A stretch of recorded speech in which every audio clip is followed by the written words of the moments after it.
அனைத்து விவசாய சொந்தங்களும் வணக்கங்க. இன்னைக்கு நம்ம 5000 கோழி வளர்க்குற ஒரு மிகப்பெரிய ஒரு பண்ணை தான் வந்து நம்ம பார்க்க போகிறோம். இந்த கோழி பண்ணை ஆரம்பிக்கிறது எவ்வளோ செலவாகும், மாதம் எவ்வளோ வருமானம் வருது பற்றி இந்த வீடியோவில் பார்க்கலாம். வாங்க நம்ம இப்போ வீடியோக்குள்ளே போகலாம். விழுப்புரம் மாவட்டம் செஞ்சி வட்டம் கடம்பூர் கிராமம் சார். இது எத்தனை வருஷமா கோழி பண்ணை? நம்ம இது ஒரு வருஷமா வச்சுட்டு இருக்கோம் சார். இப்போ நான் 4வது பேட்ச் ஏற்ற போகிறேன் சார். இந்த கோழி பண்ணை ஆரம்பித்தா அது லாபமோ நஷ்டங்களா? லாபமும் நஷ்டமும் சொல்ல முடியாது சார். நம்ம பார்த்துக்கிட்டு பொறுத்து இருக்குங்க சார். நம்ம சொந்த ஆள் வச்சு நம்ம பார்த்துட்டுனா நமக்கு கொஞ்சம் லாபம் கிடைக்கும் சார். ஃபுல்லாக எல்லாத்துக்கும் நம்ம ஆள் வச்சுருந்தோம்னா நம்ம தீவனம் போடுறதுக்கு, தண்ணி கழுவுறதுக்கு எல்லாத்துக்கும் ஆள் வச்சுட்டு இருந்தோம்னா நமக்கு கொஞ்சம் இதுவாக தான் சார் இருக்கும். இப்போ இது எத்தனை கோழி வந்து இப்போ பண்ணையில் இருக்குது? இப்போ நம்ம பண்ணையில் வந்து 5400 கோழிங்க சார். பெரிய பண்ணையாக இருக்குது. இப்போ இந்த பண்ணை கட்டுறதுக்கு எவ்வளோ செலவு இருக்குது? இந்த பண்ணை கட்டுறதுக்கு ஒரு 18 லட்சம் ஆயிடுச்சுங்க சார். இப்போ எத்தனாவது பேட்ச் வந்து ஏற்றுறீங்க? 2 பேட்ச் ஏற்றிட்டோம் சார். இறக்கி ஏற்றிட்டோம். இப்போ 3வது பேட்ச் இது ஏற்றணும் சார். இன்னும் ஒரு 3 நாளில் இது பிடிக்க வேண்டிய கோழிங்க சார். இப்போ வந்து பாருங்க சார், இது வந்து சேவல் பாருங்க. கீழே இந்த இது இருந்துச்சுன்னா இது சேவல். இது வந்து 2 300 400 அந்த ரேஞ்சுக்கு வருங்க சார். சேவல் தான் இருக்கிறதுல வெயிட் அதிகமாக வரும். இது வந்து பொட்டை கோழிங்க சார். பாருங்க, இது கொண்டை எப்படி இருக்கு பாருங்க. இந்த ரேஞ்ச் இருக்கிற கோழி வந்து இது 2 300 2 250 அந்த ரேஞ்சுக்கு வருங்க சார். இப்போ எவ்வளோ லாபம் வருது? இப்போ ஒரு கோழிக்கு வந்து நம்ம மொத்தமாக கால்குலேஷன் பண்ணுவோங்க சார். இது வரைக்கும் தீவனம் எவ்வளோ சாப்பிட்ருக்கு, ஒரு கோழி வந்து இந்த 40 நாளில் வந்து 3 கிலோ தீவனம் சாப்பிடும். அதை கால்குலேஷன் பண்ணிட்டு அது சராசரியாக எவ்வளோ அது செலவு பண்ணியிருக்கோம் அப்படின்னு சொல்லிட்டு கம்பெனி சைடில் அவங்க செலவுலாம் இது பண்ணிட்டு ஒரு கோழிக்கு கிலோவுக்கு எவ்வளோன்னு சொல்லிட்டு கொடுப்பாங்க சார் நமக்கு. அதை வச்சு தான் நம்ம அவங்க கொடுக்குற சொட்டு மருந்து, அது கொடுக்குற மெடிசனு, தீவனம் சராசரியாக அதுக்கு எவ்வளோ ஒரு கோழிக்கு அது அந்த வாழ்நாள் அந்த 40 நாளில் அது ட்ராவலிங்கில் எவ்வளோ சாப்பிட்ருக்கு, என்னென்ன செலவு பண்ணியிருக்காங்க சராசரி போட்டு அந்த இதில் கொடுக்குறது சார் நமக்கு அடிப்படையில். எந்த கம்பெனிலேருந்து? இப்போ நம்ம வந்து சூப்பர் கம்பெனியில் இருக்குது சார். பிரான்ச் வந்து கூட்டேர்பேட்டில் இருக்குது சார். Head office. கோழி வந்து கோழி அவங்க கொடுக்குறாங்க, அப்புறம் தீவனம் கொடுக்குறாங்க. ஆமாம் சார், அவங்க கோழி இதுக்கான கோழி வந்து இறக்கிறாங்க, அதுக்கான தீவனமும் இறக்கிறாங்க. அதுக்கு சொட்டு மருந்து வந்து மொத்தம் வந்து 3 வீக்ஸ் பண்ணோம் சார். ஃபர்ஸ்ட் இறக்கணும். ஃபர்ஸ்ட் வீக்ஸில் ஒரு சொட்டு மருந்து, 2வது வீக்ஸு, அடுத்தது 3வது வீக்ஸு. இந்த 3 வீக்ஸ்லேயும் 3 சொட்டு மருந்து போட்டுருந்தோம். அந்த சொட்டு மருந்து நம்ம போய் அங்கே போய் வாங்கிட்டு வந்துடணும் அவங்க கிட்ட ஹெட் ஆஃபீஸில். அதுக்கான மருந்து கொடுப்பாங்க. அதேமாரி தண்ணிக்கு ஏற்ற மாரி பிஹெச் மதிப்பு அதிகமாக இருக்குதா இல்லை கம்மியாக இருக்குதான்னு சொல்லிட்டு டெஸ்ட் பண்ணி அதுக்கேற்ற மாரி மருந்து கொடுப்பாங்க. இப்போ நம்ம இது வந்து தண்ணி வந்து கொஞ்சம் சளி பிடிக்கிற மாரி இருக்குதுன்னு சொல்லிட்டு அதுக்கேற்ற மாரி மருந்து கொடுப்பாங்க. அந்த மருந்து வந்து டெய்லியும் டேங்கில் ஊற்றணும். அதுமாரி அந்த காஸ்ட்டெல்லாம் கணக்கு பண்ணி தான் ஒரு கோழியோட சராசரி விலை எவ்வளோ, ஒரு கோழிக்கு எவ்வளோ செலவு பண்ணியிருக்கோம் அப்படின்றத வச்சு தான் ஒரு கிலோவுக்கு இவ்வளோன்னு சொல்லிட்டு கொடுக்குறாங்க சார். டெய்லி வந்து என்ன டெய்லியும் ஒன்றும் இல்லைங்க சார். நம்ம பஞ்சு வந்து நம்ம நிப்புள் போட்டிருக்கோம். இதாக இருக்குன்னு பாருங்க. இந்த நிப்புள் போட்டிருக்கதால இதில் வந்து கொத்தி கொத்தி குடிக்குது கோழி. இதில் வந்து இது வந்து 360 டிகிரி எந்த பக்கம் கொத்தினாலும் குடிக்கிற மாரி இதில் சிந்துற தண்ணியும் குடிச்சிருக்கோம், கோழி குடிச்சிக்கும். அதனால நமக்கு வந்து பஞ்சு ஈரமாகாது. அதுவே தண்ணி டப்பா வச்சுருப்பாங்க பாருங்க, டிங்கர் டப்பா வச்சுருக்கவங்களுக்கு அவங்களுக்கு ஈரமாகும். நம்ம பஞ்சு எப்படி இருக்கு பாருங்க. இன்னைக்கு வந்து டே வந்து 38. இன்னைக்கு எப்படி இருக்கு பாருங்க பஞ்சு. தண்ணி கீழே படாம நல்லா இதாக இருக்கு. எப்படி அப்படியே பவுடர் மாரி இருக்கு பாருங்க பஞ்சு. இதுவே டிங்கரா இருந்துச்சிங்களா நனைஞ்சிரும். நனைஞ்சிச்சிங்கன்னா அந்த இடத்துல பஞ்சு ஈரமாயிடும். அதனால நான் பண்ணோம், காலையில் மாலையில் அவங்க இது பண்ணணும். நம்ம வந்து வாரத்துக்கு 2 டைம் 3 டைம் வந்து நம்ம இந்த பஞ்சு வந்து கிளறணும். கிளறதுக்கான இது இருக்கு பாருங்க.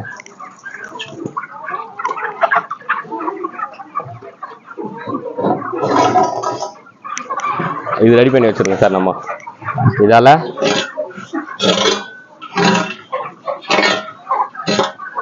நம்ம கிளறி விடணும் சார். டெய்லி கிளறினாலும் நல்லது.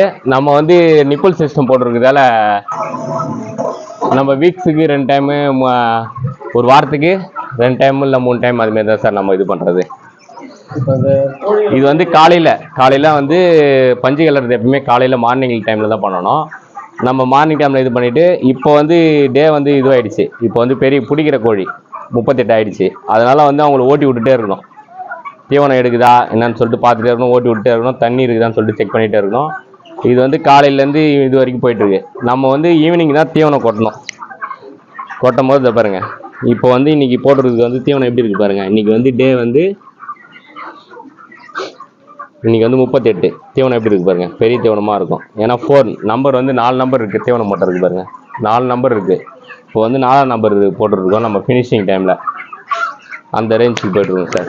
டெய்லி வந்து இப்போ வந்து 14 மூட்டை கொட்டுருக்கோம் சார். 60 கிலோ சீப்பத்தில் 14 மூட்டை நம்ம கொட்டுறோம் தீவனம் இதுக்கு.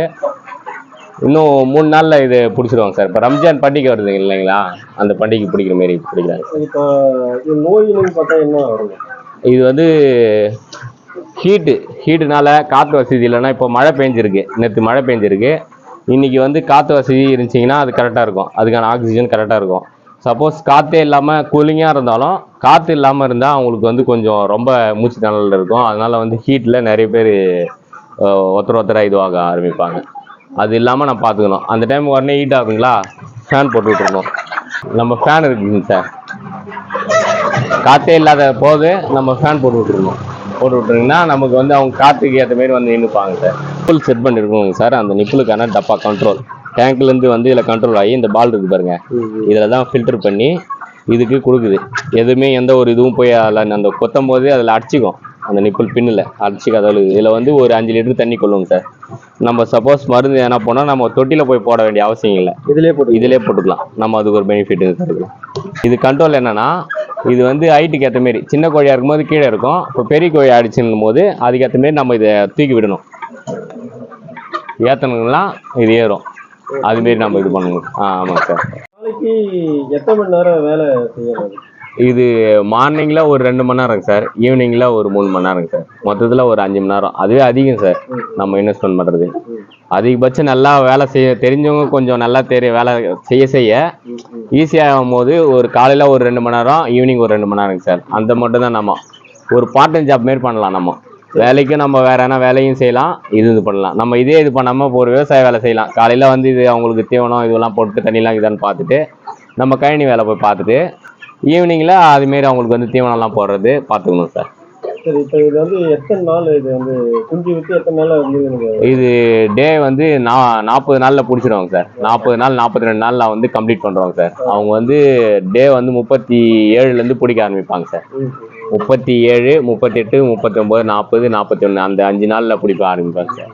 அது எப்படின்னா அந்த டைமில் ஃபெஸ்டிவல் டைமாக இருந்துச்சுன்னா உடனே அந்த 38, 39 கூட காலி ஆகிடுங்க சார் கோழி. இல்லை கொஞ்சம் ஃபெஸ்டிவல் டைமு இல்லை அப்படின்னும் போது கொஞ்சம் அந்த சனி ஞாயிறு வரைக்கும் இருக்கும். இப்போ வந்து 38 வந்து ஒரு வெள்ளிக்கிழமை அப்படின்னு இருக்குன்னு வச்சுங்களேன், சாட்டர்டே சண்டே அப்படின்ற வரைக்கும் அது கொஞ்சம் அப்படியே போயிட்டு இருக்குங்க சார். இது அதேமாரி இந்த கோழி வந்து தந்தூரிக்கும் பிடிப்பாங்க சார். 28 ஏஜ் வந்து 28 ஏஜில் பிடிப்பாங்க சார். அப்போ வந்து ஒரு 1.5 கிலோவில் இருக்கும்போது பிடிப்பாங்க சார் அவங்க. இப்போ வந்து ஆண் கோழி அதிக இடம் வருமா, பெண் கோழி அதிக இடம் வருமா? சேவல் தான் சார் அதிக இடம் வரும் இதில். இப்போ அவங்க வந்து கோழி விடும்போது அதிகமாக சேவல் விடுவாங்களா இல்லை ரெண்டும் சரிசமமாக விடுவாங்க சார். இப்போ ஒரு 2500 வந்து சேவல் விடுறாங்கன்னா ஒரு 2500 வந்து கோழி விடுவாங்க சார். ஏன்னா கோழி நம்ம அவங்க வந்து எடை போடுறது 4 பொட்டைக்கோழி போடுவாங்க, ஒரு சேவல் போடுவாங்க. போட்டு தான் எடை போட்டு அதை தான் ஆவரேஜாக பிரிக்கிறது. ஒரு கோழியோட சராசரி எடுத்துப்பாங்க. வெறும் சேவலும் மட்டும் போட மாட்டாங்க, வெறும் பொட்டைக்கோழி மட்டும் போட மாட்டாங்க சார். சரி, இப்போ உங்கள் பண்ணையில் அதிகபட்சமாக ஒரு கோழி எத்தனை கிலோ வந்துருக்குங்க? 3 கிலோ வரைக்கும் வருங்க சார். சேவல் வருங்க சார். சேவல் வந்து 3 கிலோ வரும். கோழி வந்து பொட்டைக்கோழி வந்து 240, 245 அந்த ரேஞ்சுக்கு தான் சார் வரும். சேவல் வந்து 3 கிலோ வரைக்கும் வருங்க சார். இப்போ லாஸ்ட் பேட்சில் வந்து மொத்தமாக இந்த 5000 கோழி குஞ்சு எத்தனை கிலோ வந்துருங்க? 14,000 டன்னேஜ் வருங்க சார். 14,000 கிலோ வருங்க சார். வந்துச்சுங்க சார். போன பேட்ச் வந்துச்சுங்க சார். 14,000 கிலோ வந்து இப்போ டன்னுக்கு வந்து ஒரு கிலோவுக்கு எவ்வளோ கொடுத்துருக்காங்க கம்பெனி? ஒரு கிலோவுக்கு வந்து ₹7.20 கொடுப்பாங்க சார். கொடுத்துருக்காங்க சார். இப்போ இந்த இதுக்கு போன இதுக்கு கொடுத்துருக்காங்க. இப்போ அடுத்த இதுக்கு போக ஏற்றி கொடுக்குறோம் சொல்லுங்க. போராட்டம் பண்ணியிருந்தீங்களே, அது உங்க அதுக்கு தான் சார் ஆரம்ப விலையே நம்ம 10 ரூபான்னு சொல்லிட்டு போராட்டம் பண்ணுவோம் சார் நாங்கள். அது அரசு எதுவும் சேவை சாய்க்கல. அது என்னன்னு சொல்லிட்டு ஆலோசனை பண்ணிட்டு சொல்லுவாங்க சார் அடுத்து. சரி சரி சரி. இப்போ கோழி பண்ணை வந்து ஒரு லாபகரமான தொழிலா இல்லை ஏதாவது உங்களுக்கு லாஸ் வந்துருக்காது? வரைக்கும் நீங்கள் ஆரம்பிச்சு ஏதாவது லாஸ் வந்துருக்குங்களா? நம்ம கம்பெனி பொறுத்து இருக்குங்க சார். நம்ம கம்பெனி பொறுத்த வரைக்கும் நல்ல கோழி நல்ல ஃபீடு எடுத்துகிட்டு வந்து கொடுக்குறாங்க. அதனால நமக்கு எந்த ப்ராப்ளமும் இல்லை. ஒரு சில கம்பெனி வந்து என்ன பண்ணுவாங்க, கோழி வந்து வீக்ஸ் கோழியாக இருக்கும். கொஞ்சம் இதுவானாலே கோழி ரொம்ப அடிப்படுற மாரி. நம்ம கோழி பாருங்க, மற்ற கோழி பண்ணையிலையும் பார்க்குறதுக்கும் நம்ம கோழியில் பார்க்குறது பண்ணையிலையும் பார்க்குறது எப்படி இருக்கு பாருங்க. அப்படியே தெளிவாக இருக்கும் பார்க்குறதுக்கு. கோழி எப்படி இருக்கு பாருங்க. எப்படி இருக்கு பாருங்க, அப்படியே தெளிவா இருக்கும் கோழி பார்க்குறது. அந்த டல்னஸ்ஸே தெரியாதுங்க சார் இதில். நம்ம கம்பெனி பொறுத்து இருக்குங்க சார். ஒரு சில கம்பெனிலாம் என்ன பண்ணுவோம், கோழி வந்து ரொம்ப இதுவாகுங்க சார், ரொம்ப இந்த வெயிலுக்கு வந்து ரொம்ப பேண்டிங் ஆகும், ரொம்ப மூச்சு வாங்கும். நம்ம கோழி அதுமாரி இருக்காங்க சார், நார்மலாக இருக்கும். சரி, இப்போ புதுசா யாராவது வந்து இப்போ கோழி பண்ண ஆரம்பிச்சுன்னா அவங்களுக்கு என்ன சொல்ல வரீங்க?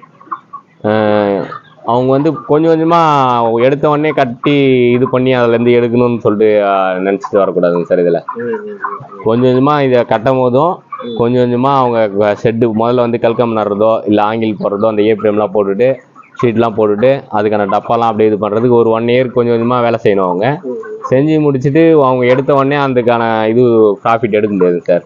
படிப்படியாக தான் கொஞ்சம் கொஞ்சமாக எடுத்துகிட்டு போக முடியும். அதில் வந்து நிறைய அனுபவம்லாம் கற்றுக்கிட்டோம் சார். கொஞ்சம் கற்றுக்கிட்டா தான் நம்ம அதுலேருந்து என்ன இதுன்னு தெரிஞ்சுட்டு இது பண்ண முடியும் சார். படிப்படியாக ஒரு வருஷத்துக்கு 5 பேட்ச் இறக்கலாங்க சார். அந்த 5 பேட்ச் இறக்கணும்னா அவங்க வந்து தொடர்ந்து வேலை செய்யணும் சார். நம்ம வந்து மொதல் 10 டேஸுக்கு வந்து நமக்கு ஒர்க் இருக்காதுங்க சார். அந்த அளவுக்கு கோழி வந்து சின்ன கோழியாக இருக்கும். அடுத்த 10 டேஸில் கொஞ்சம் ஒர்க் இருக்கும். அடுத்த 10 டேஸில் நமக்கு ஃபுல் ஒர்க் இருக்குங்க சார். அந்த டே வந்து 31 32க்கு மேலே ஆயிடுச்சிங்கன்னா கோழி வந்து அவங்கள ஓட்டி விட்டுட்டே இருக்கணும். இந்த வெயிலுக்கு ஓட்டி விட்டுட்டே இருந்தால் தான் அவங்க போய் தண்ணி குடிப்பாங்க, தீவனம் சாப்பிடுவாங்க, தண்ணி குடிப்பாங்க, தீவனம் சாப்பிடுவாங்க. அப்படியே போயிட்டு இருக்குங்க சார் அந்த ரேஞ்சில். சரி, இப்போ நீங்கள் பண்ண வச்சு நீங்களே பார்த்ததுனால உங்களுக்கு வந்து மற்ற செலவு எதுவும் இல்லை. ஆமாங்க சார். அதேமாரி நம்ம வந்து நிப்பிள் சிஸ்டம் போட்டிருக்கோங்க சார். தண்ணி ஓடுது. தண்ணி வந்து அதிலே கொத்தி குடிக்கிற மாரி குடிக்கணும் பாருங்க சார். அதிலே குடிக்கிற மாரி போட்டிருக்குங்க சார். அதனால நமக்கு வந்து வேலை கொஞ்சம் கம்மிங்க சார். நம்ம வந்து தீவனம் மட்டும் போடுற வேலை சார். அவங்க கொடுக்குற மெடிசன் வந்து போடுற வேலை மட்டும்தாங்க சார் நமக்கு.